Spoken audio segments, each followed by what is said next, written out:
इस वीडियो का टाइटल और इंट्रो को देखकर आप लोगों को ये पता चल ही गया होगा कि ये पूरी की पूरी वीडियो डेडिकेटेड होने वाली है हमारे गन पार्क के बारे में, जहाँ पर हम बात करेंगे उसकी आइडियोलॉजी के साथ साथ उसका पास्ट, प्रेजेंट और आने वाले फ्यूचर के बारे में। तो पहले बात कर लेते हैं कि आखिर गन पार्क कौन है। तो फॉर्मेलिटीज के तौर पर गन पार्क लुकिज्म मानवा का एक आइकॉनिक फैन फेवरेट कैरेक्टर है, जो इतना ओपी लेवल का है कि इसे सब लोग पसंद करते हैं। और पीटीजे की मानवास के अंदर इसे व्हाइट घोस्ट, व्हाइट डीमन या फिर शिरोवरी भी कहा गया है। लेकिन आखिर उसके ये नाम कैसे पड़े, ये तो आपको इस वीडियो में आगे पता चल ही जाएगा, क्योंकि उसे जानने के लिए आपको रोलर कोस्टर राइड से भी भयानक उसके सदमों से होते हुए गुजरना होगा। तो यामाजाकी क्लैन, जहाँ से गन पार्क बिलोंग करता है, जो जापान का एक मोस्ट पावरफुल क्लैन था, जिसके अंदर याकुजा जैसे काफी सारे क्रिमिनल ऑर्गेनाइजेशंस भी आते थे, और अपने इसी ऑर्गेनाइजेशन और बिजनेस को एक्सपांड करने के चक्कर में यामाजाकी एंटर करते हैं साउथ कोरिया में, जहाँ पर उन लोगों को काफी कड़ी टक्कर मिलती है प्री जनरेशन के लेजेंड गैपयोंग किम की तरफ से, जहाँ पर एक खतरनाक वॉर के एंड में गैपयोंग किम यामाजाकी के प्रेसिडेंट को डिफीट कर देते हैं। और यहीं पर गन पार्क के पैदा होने की मोहर लग जाती है, क्योंकि इस हार के सदमे में यामाजाकी का उस वक्त का प्रेसिडेंट शिंगेन इतना ज्यादा सदमे में चला गया होता है कि उसे किसी भी चीज का ख्याल नहीं होता। और यहीं पर इस पूरी यामाजाकी फैमिली का मास्टरमाइंड शिंटारो फ्यूचर में गैपयोंग किम को हराने के लिए एक प्लान को एग्जीक्यूट करता है, जिसमें यामाजाकी के अंडर में आने वाली निचले दर्जे की सारी फैमिलीज की जवान महिला प्रेसिडेंट शिंगेन के बच्चों को जन्म देगी। और ये सारी महिलाओं की कोख में से सिर्फ एक ही ऐसी कोख होगी जो यामाजाकी के वारिस को पैदा करेगी, और वो बच्चा होगा रिवर्स आइज वाला। और होता बिल्कुल वैसा ही है। वैसे तो सारे बच्चे ही नॉर्मली पैदा होते हैं, लेकिन एक इकलौता बच्चा ऐसा होता है जो बिना रोए रिवर्स आइज के साथ पैदा हुआ था, और यही होता है गन पार्क। अब यहाँ पर हमें एक चीज खास पता चलती है कि गन पार्क की पैदाइश किसी आम बच्चों की तरह नहीं हुई, बल्कि उसको जरूरत के हिसाब से जबरदस्ती पैदा किया गया था। और ये तो बस शुरुआत थी, क्योंकि वो बच्चा जैसे ही थोड़ा सा ग्रो करता है, वैसे ही उस पर यामाजाकी के काफी सारे नियम, कानून और रीति रिवाज भी थोपे जाते हैं। और उस छोटे से बच्चे के मन में पहले से ही ये चीज डाल दी जाती है कि तुम आने वाले वक्त में यामाजाकी को रास्ता दिखाने वाले हो, और तुम्हें ताकतवर इसीलिए बनना है ताकि तुम उन लोगों को हरा पाओ जिसने यामाजाकी के सम्मान को ठेस पहुंचाई थी।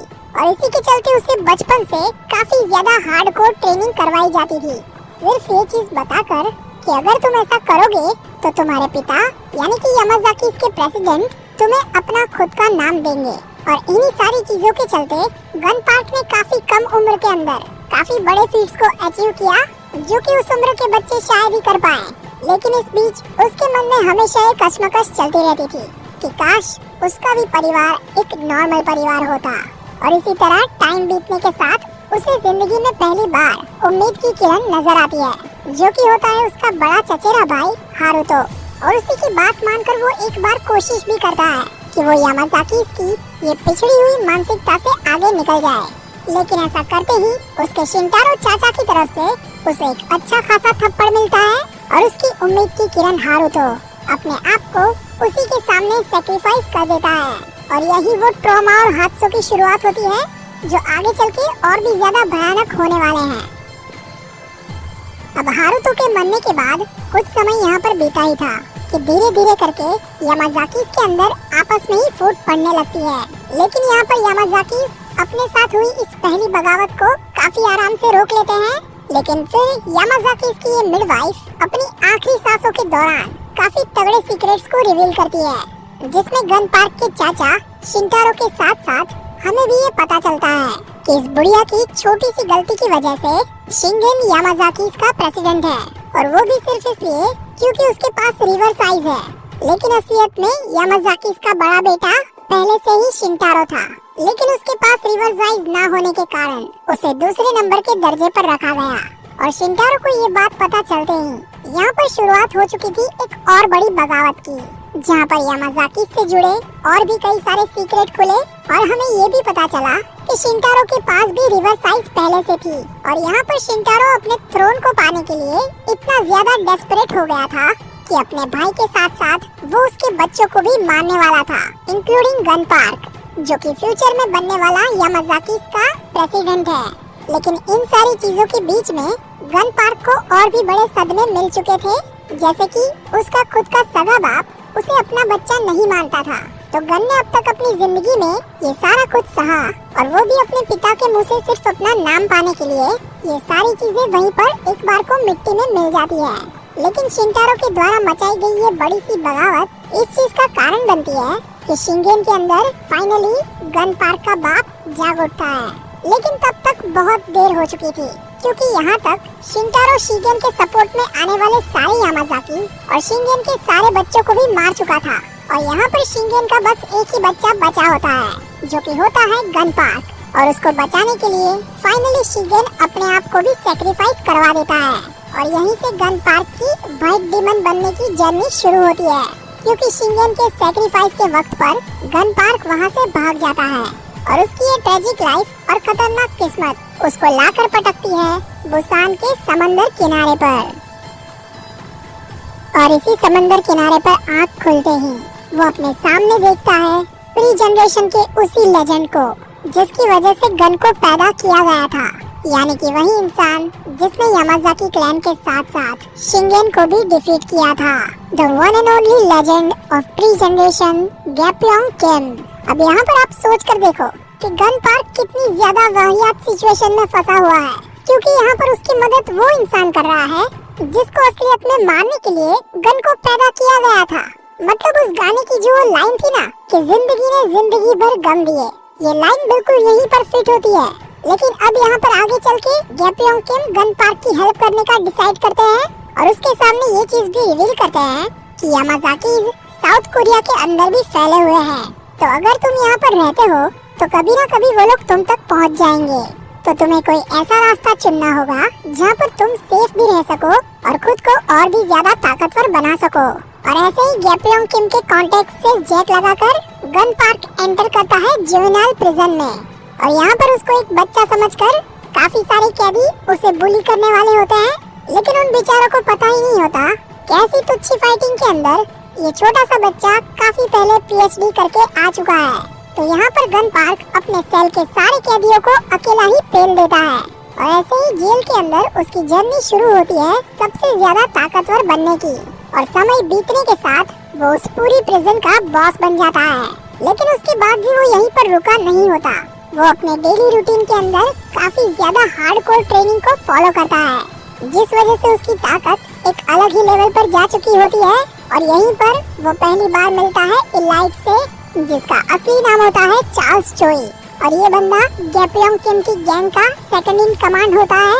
लेकिन यहाँ पे प्रिजन के अंदर वो पोछा मारने का काम कर रहा होता है, और यहाँ पर वो गन को अपना मास्टर प्लान बताकर उसे अपने साथ रिक्रूट करना चाहता होता है। और अपने इस प्लान के पीछे वो इतना ज्यादा पागल होता है कि वो अपनी खुद की औलाद को भी मार सकता है।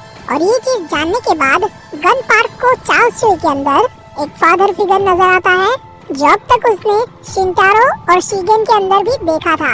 और यहाँ पर गन पार्क चार्ल्स चोई को ऊंचाइयों पर जाता हुआ उसका साथ देकर उसका अंत भी देखना चाहता है, और इसी वजह से वो चार्ल्स चोई के प्लान के अंदर शामिल होने के लिए हाँ कर देता है। और यहीं से उसकी मुलाकात होती है जून गो किम से, जहाँ पर गन पार्क गो को चार्ल्स चोई के उस प्लान में रिक्रूट करने के लिए आया होता है, और वो भी चार्ल्स चोई के कहने पर। और यहाँ पर उनकी काफी तगड़ी फाइट होती है, जिसके बीच में गन को भी ये रियलाइज होता है कि जून गो एक वेपन जीनियस है।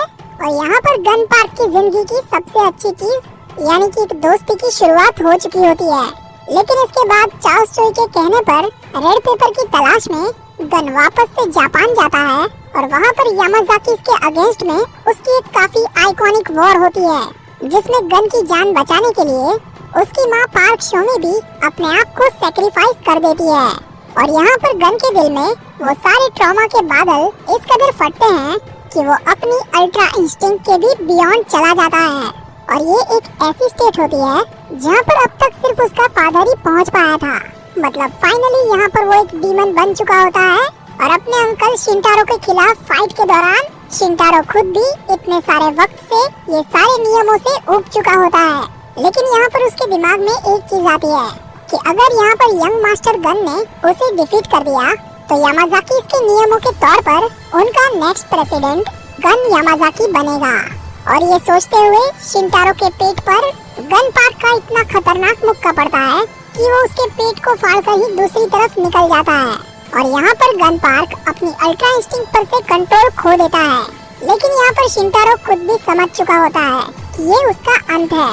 तो यहाँ पर वो अपनी हार को स्वीकार करके अपने आप को यामाज़ाकी के इस बंधनों से मुक्त कर देता है। और ऐसे गन पार्क बनता है शिरो ओनी यानी कि व्हाइट घोस्ट, यानी कि यामाज़ाकी का नया करंट प्रेसिडेंट। लेकिन गन पार्क यहाँ पर ना ही अपने पिता की तरह बनना चाहता था और ना ही अपने चाचा की तरह। तो वो डिसाइड करता है कि वो ज्यादातर जापान के बाहर ही रहेगा और उसकी गैर हाजिरी के दौरान उसके द्वारा चुने गए 2 मेंबर जो कि यामाज़ाकी की फैमिलीज के अंडर में ही आते हैं, वो इस पूरे क्लैन को संभालेंगे। और यहाँ से गन वापस से साउथ कोरिया में आता है और चार्ल्स चोई का पूरा प्लान एग्जीक्यूट करते हुए जुनगो के साथ मिलकर 4 मेजर क्रू को बनाता है, जिसके अराउंड पूरी लुकिज्म की स्टोरी रिवॉल्व करती है। और इस पूरे टाइम के दौरान गन और गो के बीच में एक मजबूत दोस्ती का बॉन्ड बन जाता है, जहाँ पर बीच बीच में इन दोनों के अंदर कई बार सीरियस और कई बार मजाकिया लड़ाई भी होती रहती है। और ऐसे ही ये पूरे पीटीजी यूनिवर्स का एक आइकॉनिक डुओ बन जाता है। और यहाँ पर हमें एक चीज खास पता चलती है कि जुनगो ऐसा इकलौता इंसान है जिसने गन पार्क की बेरंग सी जिंदगी में रंग भर दिए और उसे कुछ हद तक जिंदगी के मजे लेते हुए हंसना भी सिखाया। जहाँ पर इन दोनों दोस्तों ने आपस में काफी सारे मोमेंट शेयर किए और यहाँ पर गन पार्क की जिंदगी में अब तक पड़ी दरारें और उनसे हुआ दर्द काफी हद तक कम हुआ। और ऐसे ही जिंदगी में आगे चलते हुए गन पार्क को अपना एक ऐसा डिसाइबल मिला जिसे वो अपना मास्टरपीस बना सका, यानी कि ओजी डैनियल पार्क, इस लुकिज्म की पूरी कहानी का मेन कैरेक्टर। और इस पूरी कहानी के अंदर गन पार्क और डैनियल पार्क इन दोनों के बीच का बॉन्ड भी हमें काफी अच्छे तरीके से दिखाया गया है। यहाँ तक कि डैनियल गन को अपना बड़ा भाई मानता है और गन पार्क भी उसे अपने छोटे भाई की तरह ही ट्रीट करता है। लेकिन कहते हैं ना कि खुशियाँ किसी के भी आंगन में ज्यादा देर तक नहीं टिकती, तो यहाँ पर भी बिल्कुल वैसा ही हुआ, क्योंकि उसी चार्ल्स चोई को प्रोटेक्ट करने के चक्कर में ये मास्टर और स्टूडेंट एक दूसरे के आमने सामने आ जाते हैं। और यहाँ पर आगे चल के सिचुएशन उतनी ज्यादा वर्स हो गई कि डैनियल, गन पार्क और पूरी दुनिया की नजरों के सामने चार्ल्स चोई ने मौत की छलांग लगा दी। और यहाँ पर गन पार्क ने चार्ल्स चोई का अंत भी देख लिया, जो देखकर हमें इतना तो पता चल ही गया कि चार्ल्स ने गन को बस एक वेपन टूल की तरह यूज किया। और यही चीज बिल्कुल गन की माँ पार्क शोमी और उसके चाचा शिनटारो ने भी की थी, यानी कि एक ऐसे हथियार को पैदा करके इस्तेमाल करना जो बस तुम्हारी प्रॉब्लम को सॉल्व करने का एक जरिया बने। और यहाँ पर फाइनली गन पार्क चार्ल्स चोई के द्वारा किए गए सारे काले कामों का इल्जाम अपने सर पर ले लेता है और वापस से जेल में चला जाता है। और यहाँ पर मुझ जैसे फैंस इसी चीज का इंतजार कर रहे हैं कि एक न एक दिन शिरो ओनी वापस से जेल से बाहर आएगा, शायद जेल तोड़ के ही सही, लेकिन वो आएगा। और यहाँ पर गन पार्क की इस पूरी कहानी को मैं एक शायरी के जरिए अंत करना चाहूँगा कि दर्द देके दुलारे गए हैं, जिंदगी देके मारे गए हैं, जब किनारा था कुछ ही कदम पे तो कश्तियों से उतारे गए हैं।